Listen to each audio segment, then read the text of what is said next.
जावेद मलिक साहब मौजूद हैं, साबिक सफ़ीर हैं। इसके अलावा दिफाई तजिया निगार air commodore retired Khalid Chishti साहब ज्वाइन कर रहे हैं। सीनियर जर्नलिस्ट और एनालिस्ट कामरान यूसुफ साहब मौजूद हैं। आप तीनों का बहुत बहुत शुक्रिया। जावेद साहब, आपसे आगाज़ करूँगा। गुज़श्ता रात के जो वाक़यात हैं काफ़ी तशवीशनाक हैं। फिफ्थ फ्लीट के ऊपर भी ईरान ने ड्रोन अटैक किया।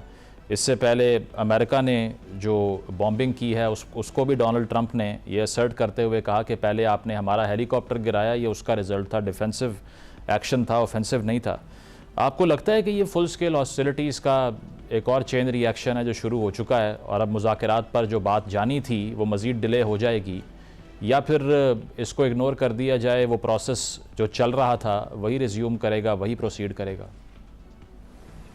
देखिए मुज़म्मिल साहब, ऑब्वियसली एक कंसर्न तो है, क्योंकि हमने देखा कि जो अटैक किया गया ईरान की तरफ से उनके अपाचे हेलीकॉप्टर के बाद उनके ऊपर, और उसके बाद फिर एक तरह से अब दोनों यही अतराफ यही कह रही हैं कि हम सेल्फ डिफेंस में एक्ट कर रहे हैं।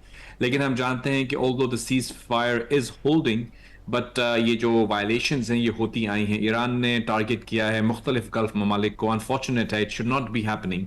और दूसरा हमने देखा कि अभी जो आप कह रहे हैं बहरीन के ऊपर जो हमला किया गया, it is again something which is again a violation.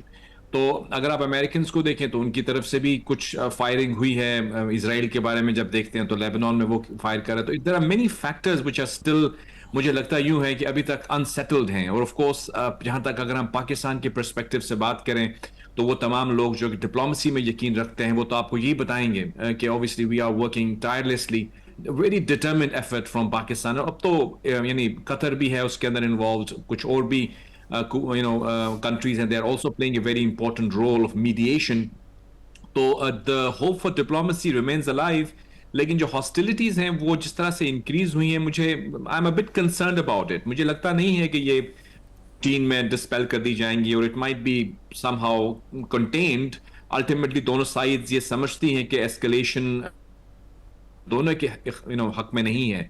लेकिन अगर ऐसा होता है तो मेरी नजर में American will have an upper hand. Iran को ये लगता है शायद कि वो किसी हद तक स्टेट ऑफ हॉर्मूज को ब्लॉक करके और कुछ ऐसे स्ट्रेटेजिक मूव्स करने के बाद किसी हद तक उसने अपने आप को डिफेंड जरूर किया है। लेकिन अगर हम फुल स्केल वॉर की तरफ जाते हैं, and I hope it doesn't happen, तो मुझे नहीं लगता कि Iran will stand a chance. I mean I don't think Iran would want the US to unleash its military might on it. ये उनका मतलब, वो आप डिफाइंस का स्टांस लेते रहे, ठीक है, वो अपनी जगह पे अपनी है, लेकिन obviously nobody wants this war to resume. ये तो उनके अंदर जो उनके भी पॉलिसी मेकर्स हैं वो ये समझते हैं। लेकिन इसके साथ साथ हम ये भी जानते हैं कि डिप्लोमेसी के लिए जो चीजें जरूरी हैं, the issues that need to be addressed, वहां पे आप देखते हैं कि प्रोग्रेस बहुत स्लो है। लाइक स्टिल लेबनान पे अगर आप बात करें तो इसराइल की पोजीशन है कि हिजबुल्लाह हम पे हमले कर रही है। वो कहते हैं ईरान वाले कि आप उसको पहले जो है वो ईरान लेबनान पे सीज फायर कीजिए। वो कैसे मुमकिन है? दीज आर लाइक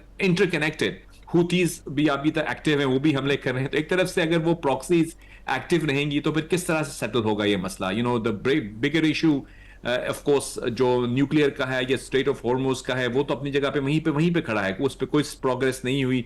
अगर हम ये कहें कि स्टेलमेट है या किसी हद तक हम एक डेड लॉक में खड़े हुए हैं, तो maybe it will be a little harsh. Progress has been made, लेकिन अभी तक उसके कोई विजिबल रिजल्ट्स नहीं आ रहे। लेकिन हम ये भी जानते हैं कि देखिए, जब कभी भी डिप्लोमेसी होती है तो बोथ स्टेट्स या इसमें तो कई स्टेक होल्डर्स हैं, वो एक स्टेटमेंट तो वो देते हैं जो मीडिया में होती है, उसे पब्लिक कंजम्पशन कह लें, डोमेस्टिक ऑडियंस कह लें। लेकिन जब वो निगोशिएटिंग टेबल पे आते हैं या मैसेजेस कन्वे हो रहे होते हैं उनके दरमियान, तो फिर वो एक डिफरेंट पोस्चर ले लेते हैं। तो ऑफ कोर्स वन होप्स के वो दूसरे वाला पोस्चर लें। और ये जो सारे स्टेटमेंट्स आ रही हैं followed by these unfortunate attacks here and there और violations of the ceasefire, one hopes के these will be put on one side. Because अभी रिसेंटली भी मैं जानता हूं कि हमारे इंटीरियर मिनिस्टर भी वहां थे, ही कैरीड सम मैसेजेस। और अभी भी मेरी नजर में अभी इस वक्त as we speak there are some other mediators that are in Iran trying to convey some messages. तो डिप्लोमेसी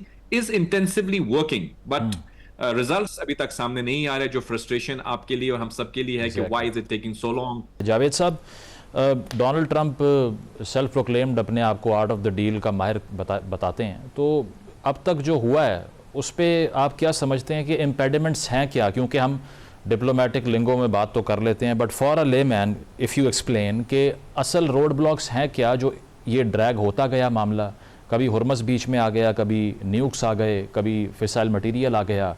अब क्या वजह है कि इसमें फ़र्दर डिले है? और दूसरी चीज़ ये कि क्या टाइम ईरान बाय कर रहा है या अमेरिका मान नहीं रहा ईरानियन टर्म्स पे, इसीलिए ये चीज़ ड्रैग हो रही है?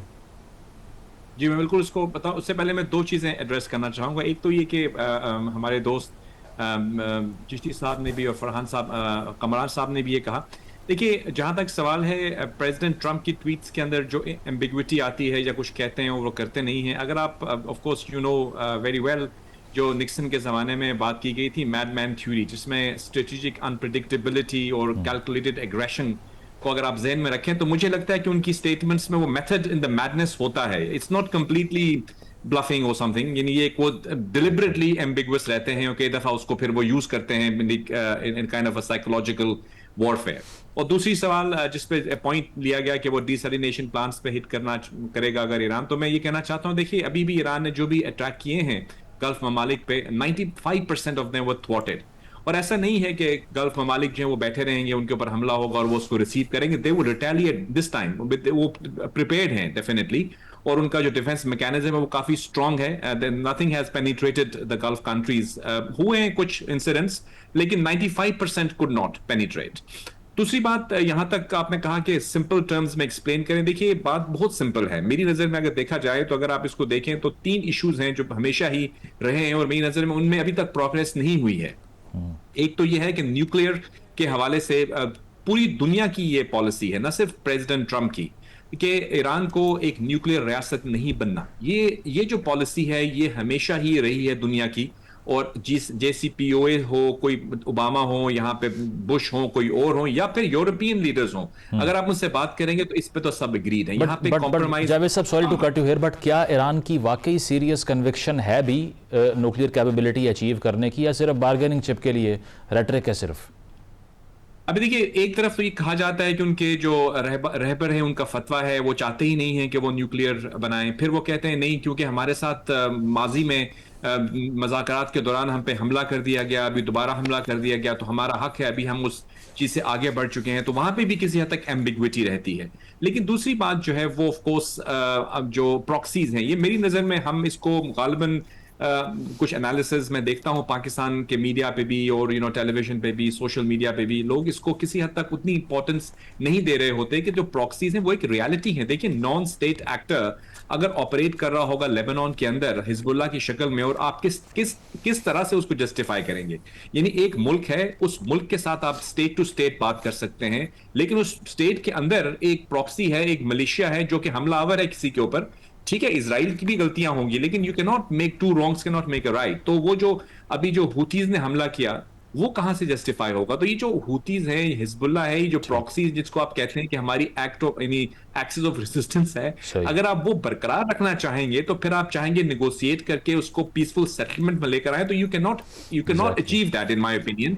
मेरी नजर में इन चीजों को एड्रेस करना पड़ेगा। और मुझे लगता यूं है कि प्रेसिडेंट ट्रंप ने जब ये हमला किया तो यकीनन मिस कैलकुलेट किया उन्होंने। वो समझते थे कि वो इन एंड आउट कर पाएंगे, लेकिन अब ये जो पेंडोरास बॉक्स खुला है ये इतना पेचीदा है मुजम्मिल साहब, you know it better than anyone, कि कितने इसमें फैक्टर्स हैं जिनको हम एड्रेस करें। अब इस महदूद प्रोग्राम में हम उस पर एड्रेस नहीं कर सकते तमाम चीजों को, लेकिन इशू ये है कि जो कोर इश्यूज हैं जब तक वो एड्रेस नहीं होंगे तो देर पा अमन का कायम करना जो है वो मेरी नजर में मुमकिन नहीं है। लेकिन इसके साथ साथ आखिरी बात मेरी ये होगी कि पाकिस्तान की जो काविशें उनको हम खिराज तहसीन पेश करते हैं। They have remained determined, they have remained resilient, और अपने एफर्ट्स करते आए हैं और अभी भी कर रहे हैं। और हम समझते हैं कि diplomacy still has a very important role in this particular